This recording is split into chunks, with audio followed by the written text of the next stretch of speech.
ত্রয়োদশ জাতীয় সংসদ নির্বাচনের প্রস্তুতি নিয়ে কথা বলতে নির্বাচন কমিশনে যাবে ইউরোপীয় ইউনিয়নের প্রতিনিধি দল। সেখানে আছেন সহকর্মী ফারজানা আক্তার, তার কাছ থেকে জানবো আরো খবর। ফারজানা, এই বৈঠকে কোন কোন বিষয়ে আলোচনা হবে সে বিষয়ে আপনার কাছে তথ্য থাকলে জানাবেন।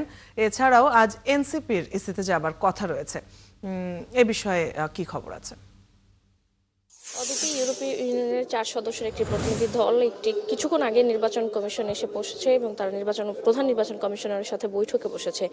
এবং আপনি জানেন যে নির্বাচন কমিশন থেকে কিন্তু বলা হচ্ছে যে এই মাসের কিছুদিন পরে কিন্তু তফসিল ঘোষণা হতে যাচ্ছে নির্বাচন কমিশন এখন পর্যন্ত যেটি বলছে, এবং ফেব্রুয়ারির প্রথমার্ধে নির্বাচন। তো বলা যায় যে ত্রয়োদশ জাতীয় সংসদ নির্বাচনকে সামনে রেখেই কিন্তু এই বৈঠক, এবং এখানে ত্রয়োদশ জাতীয় সংসদ নির্বাচনের প্রস্তুতি এবং ইসি কি কাজ করছে, নির্বাচন কিভাবে অনুষ্ঠিত হবে, সবকিছু নিয়ে আলোচনা হবে। তবে প্রধান যে বিষয়টি, এর আগে যখন ইউরোপীয় ইউনিয়ন নির্বাচন কমিশনে এসেছিল তখন কিন্তু তারা নির্বাচন কমিশনকে বলেছিল যে তারা তফসিল ঘোষণা থেকে শুরু করে গেজেট প্রকাশ পর্যন্ত ধাপে ধাপে 150 জনের মতো পর্যবেক্ষক পাঠাবে।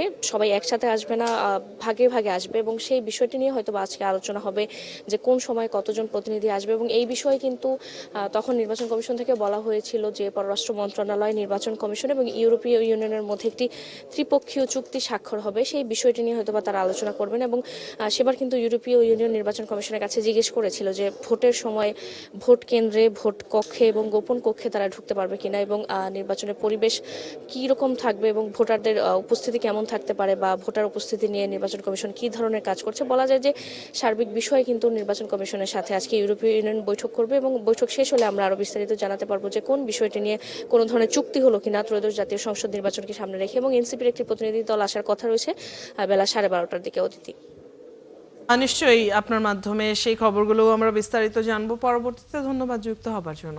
দর্শক, সহকর্মী ফারজানা আক্তার আমাদের সাথে যুক্ত ছিলেন নির্বাচন কমিশন থেকে।